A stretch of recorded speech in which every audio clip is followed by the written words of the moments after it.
350 000 particuliers et 250 000 entreprises. Non, ce ne sont pas les chiffres du dernier tirage de l'euro-million, mais le nombre exact de contribuables français dont la vie financière privée vient d'être étalée sur le darknet. Vous pensiez que l'administration fiscale, qui sait traquer le moindre de vos centimes avec une précision chirurgicale, savait au moins fermer sa propre porte d'entrée à clé? Eh bien, préparez-vous un café, car nous allons parler de la manière dont l'État a tout simplement laissé les clés de sa forteresse sous le paillasson. Remontons un peu le fil de cette histoire qui fait trembler les sommets de l'État. En juin et juillet 2026, les systèmes informatiques du gouvernement français, et tout particulièrement ceux de la Direction générale des finances publiques, ont subi des cyberattaques d'une violence inouïe. On ne parle pas ici d'un petit bug d'affichage sur votre espace personnel ou d'un retard de virement. Non, on parle d'un pilage massif et méthodique de données ultra sensibles. Des informations qui touchent au cœur même de votre vie privée. Vos revenus imposables, vos taux de prélèvement à la source, vos adresses physiques précises et l'état complet de votre patrimoine immobilier.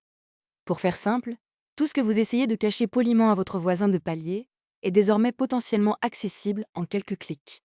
C'est l'intimité financière de centaines de milliers de foyers et d'entreprises qui a été mise à nu au cours de ces 2 mois d'été. Mais alors, comment un tel désastre a-t-il pu se produire au sein de l'une des administrations les plus redoutées de France? L'auteur de ce coup d'éclat signe sous le pseudonyme presque poétique de Zero Bytes. Sa méthode pour s'infiltrer? Elle est d'une simplicité qui frise le génie, ou l'incompétence de notre système, selon le point de vue. Il lui a suffi d'utiliser un réseau privé virtuel, VPN, et un outil de recherche interne destiné aux agents du fisc, pour consulter tranquillement les dossiers des contribuables. Pas d'explosion numérique digne d'un film d'action, juste un pirate qui utilise les outils de l'administration pour se servir comme au supermarché. Et le pire, c'est que le mal est fait. Une partie de ces données volées a déjà été vendue sur des forums spécialisés. Face à ce fiasco, le Premier ministre Sébastien Lecornu a dû convoquer une réunion de crise en urgence. Sa première grande décision a été d'ordonner la notification immédiate des victimes. Si vous avez reçu un email ou un courrier étrange du fisc ces derniers jours, vous faites probablement partie des malheureux élus. Pour tenter de sauver les meubles, le gouvernement annonce désormais un plan de bataille impressionnant. Déploiement d'outils d'intelligence artificielle pour détecter les failles du système, lancement d'un audit national de cybersécurité, et enfin, tenez-vous bien, l'obligation d'une double authentification pour les agents du fisc d'ici la fin de l'année.